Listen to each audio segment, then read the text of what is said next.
Oi, pessoal, tudo bem? Hoje a gente vai ler o livro de Salmos, capítulo 15.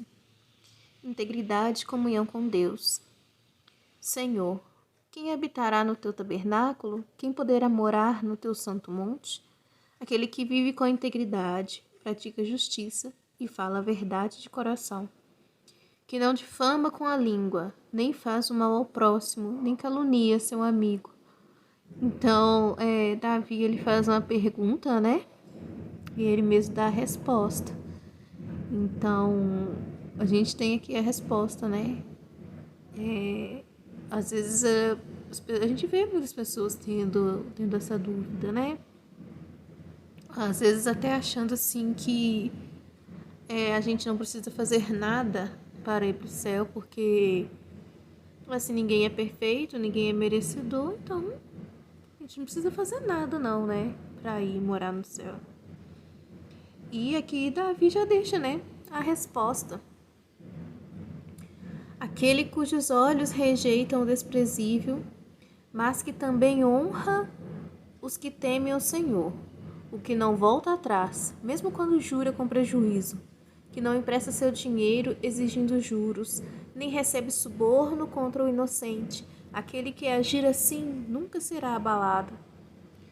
É engraçado, né, que nesses últimos versículos, Davi diz que aqueles que habitarão no tabernáculo, ou seja, aqueles que estarão lá lado a lado com o Senhor, né, são os que aqui na terra são julgados como bobos, como tolos, como inocentes, né, como aquela pessoa que todo mundo passa para trás.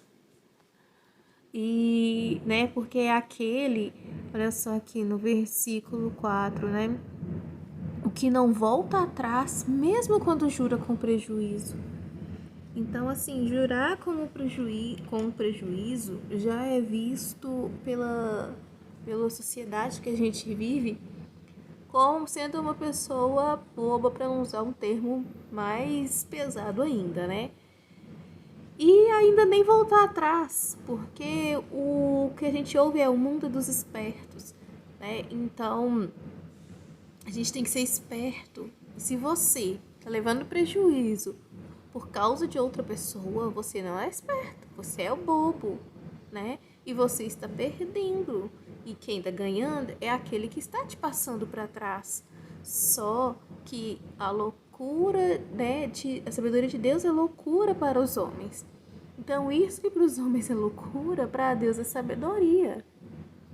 E quem está ganhando no reino de Deus não é quem está passando para trás, mas sim aquele que às vezes percebe o que o próximo está fazendo com ele, percebe que ele está sendo prejudicado, percebe que ele tá levando prejuízo, mas ele mesmo assim, ele deixa, sabe? Ele não quer prejudicar, ele não quer que o outro seja prejudicado, ele não quer que o outro fique numa situação complicada. E para não gerar um outro problema, talvez às vezes até para não ter que falar nada, a pessoa prefere ficar calada, arcar com o prejuízo, para evitar briga, né? Para evitar confusões, atritos. A pessoa fica calada e arca com o prejuízo. E assim, gente, eu falo por mim mesma, quantas vezes eu ouvi isso, sabe? Mas você foi boba. Quantas vezes, sabe? Até hoje eu escuto isso. Ah, mas você foi boba, mas você deixou, né? E assim, não, gente, não é questão de ser boba. Sabe? A gente percebe, a gente não é bobo. A gente tá vendo o que a pessoa tá fazendo. Estou percebendo a intenção. Eu vi que a pessoa não tinha boas intenções. Sabe? O Senhor, ele também mostra pra gente essas coisas, né? Só que é uma escolha minha não falar, né? Por quê? Porque Deus está vendo. Deus está vendo o meu coração em ajudar e Deus está vendo o coração daquela pessoa em se aproveitar da minha generosidade, em se aproveitar da minha boa vontade, em se aproveitar da minha amabilidade, porque é isso que o Senhor ele nos ensina, frutos do Espírito Santo, né? Bondade, mansidão, domínio próprio. Então, quando você tem isso, você tem compaixão pelas pessoas, né? Ainda que elas não mereçam. O Senhor ele não morreu por nós, mesmo sem a gente merecer, né? E ele não fala para sermos imitadores dele. Ele não fala, né, que nós receberemos em várias partes da Bíblia de acordo com o que a gente fizer aqui. Então, fala, por exemplo, se a gente vai ser perdoado de acordo com o que a gente perdoar, não é? Então, assim, não é que a gente é bobo, não. A gente percebe, sim, às vezes, a maldade das pessoas. Você vê que a pessoa está, assim, abusando de você. Tem situações que chegam a ser abusivas. Sim, sim. Só que a gente não quer fazer nada que desagrade ao Senhor. Então, a lei não é por nós, né? Não é para fazer buscar justiça pelas nossas próprias mãos. Porque se a gente quiser, a gente consegue, a gente faz. Mas não é essa questão. Não é questão se o outro merece ou não. Geralmente a gente ajuda pessoas que não merecem a nossa ajuda. Mas é para não fazer de acordo com a nossa vontade. Eu não quero fazer algo que não foi o Senhor que me disse para fazer. Então eu prefiro ficar quieta e esperar até que o Senhor me diga o que fazer ou que Ele resolva por mim aquela situação. E às vezes Ele resolve sem eu precisar fazer nada, sem eu precisar falar nada, né? Então, assim, eu não sei quanto tempo vai demorar para o Senhor agir ou me dizer, né? Fazer com que eu ouça, entenda a sua voz, tenha certeza que Ele está falando comigo. Eu posso ficar naquela situação de prejuízo durante muito tempo. A gente não tem como saber, né? Mas a gente tem que esperar, porque às vezes quando a gente faz nas nossas forças, né? A gente cobra por nós mesmos, a gente busca restituição por nós mesmos, a gente busca reparo daquilo que fizeram conosco, né? Por nós mesmos, as próprias condições, as nossas próprias forças. Às vezes a gente acaba se igualando àquela pessoa que nos prejudicou. Então, é questão da nossa vida espiritual, é questão do nosso caráter, é questão da gente não se manchar, não se contaminar, não se conformar, ou seja, não tomar a forma desse mundo também, né? Não se assemelhar a essas pessoas que às vezes a gente recrimina, né?